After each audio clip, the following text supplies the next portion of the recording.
Okay, let me not bore you with the mathematical aspect behind value betting. However, if you are interested in the mathematical aspect, check the description of this video. Now, basically, value betting is the process whereby you bet on games or stake on odds that bookmaker mistakenly overpriced. In other words, mistakenly increase the odds above the true odds. Of course, this does not mean that the game is going to win or has a higher chance of winning. For example, let's assume that there's a basketball match between Golden State Warriors and Lakers.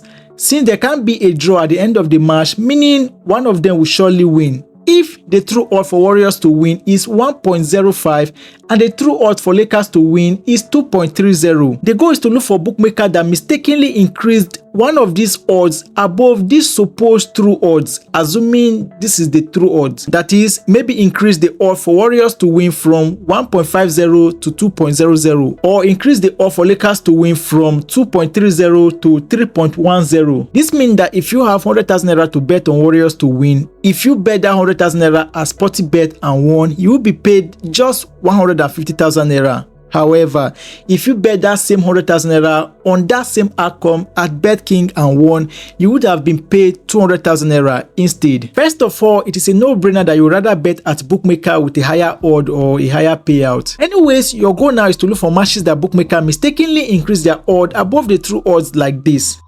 By the way, this is the odds Sportybet and Bet King gave on this particular match. I just edited them to this to make a point. Remember, you are just betting on games that bookmaker mistakenly overpriced or mistakenly increased the odd as a result of them not getting the true probability correctly. So it doesn't mean that the game is going to win or it has a higher chance of winning. It is still pure gambling, with you now having the mathematical edge or theoretical edge over the bookmaker in the long run. Meaning, if you place, let's say, a total of 100 bet over a course of 30 days, if you lose, let's say, about 60 and won just 40, you will still end up making some profit. However, if you did not make profit with the 140 games out of the 100 games played, the idea is that you will continue betting, and with time or as the number of the total bet placed increases, you will make profit. That being said, since you cannot be searching for the game manually yourself because nobody knows the true probability of an outcome of any sport, and for that reason you are going to be needing software like OddsJam, Breaking Bet and the like to give you those games to bet on. The reason you can't, or it is not advisable for you to be searching for value bet manually, is this. This is the formula to check whether an odd is of value. This K here denotes the odd that bookmaker gives you. This P here is the true probability of the outcome of that particular match. If you divide one by this true probability and this odd given by the bookmaker is still greater, then there's a value on this odd,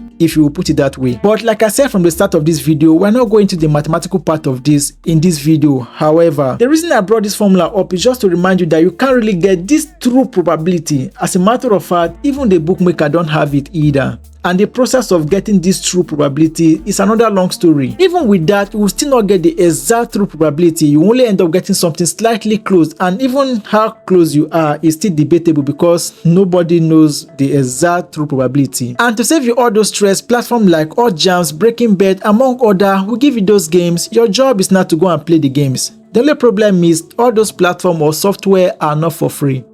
By the way, those of us that are currently using Breaking Bet to get our arbitrage games, you are automatically subscribed to Value Bet too, in case you want to give it a shot. Anyways, to wrap this up, the idea or the belief or the mathematics or the theory behind value betting is, if you could place a good number of games or a good number of bets, in the long run, you are going to make profit that will cover for your losses as well as giving you profit. Having said that, let me quickly address these two things. The first one is, who can or can't do value betting? Well, first of all, if you have the time and you understand it, you can do it. But if you are the type that is disturbed after having like 5 to 10 or more losing streak in a row and then start making a rational decision after having such losing streak, then value betting is not for you. However, if you are okay having 10 or more losing streak in a row and wouldn't start panicking as to whether or not you are going to recover your losses, then value betting is for you. And the last thing or last question I wish to answer is, between value betting and arbitrage betting, which is better or more profitable? First of all, the major challenge is facing arbitrage bettors like account restriction and buying of account. You're also going to face those challenges too if you are doing value betting. And the reason is because both of you are taking advantage of odds that bookmaker mistakenly highly overpriced. Therefore, if the challenges facing value betting and spot arbitrage is somewhat the same, then it would be wise to pick the one with the most possible profit and work with. So to answer the question, for long term, value betting is more profitable and can easily be scaled compared to arbitrage betting. However, for short term sake, arbitrage betting is more profitable. All of that being said, if you guys would like me to make a 7 days or 30 days value betting versus arbitrage betting challenge videos, then let me know in the comment section. And to those of you who may wish to give arbitrage betting a shot or want to see how I make money from the betting industry, you can start by watching the video currently showing on the screen. Otherwise, thank you for watching and bye for now.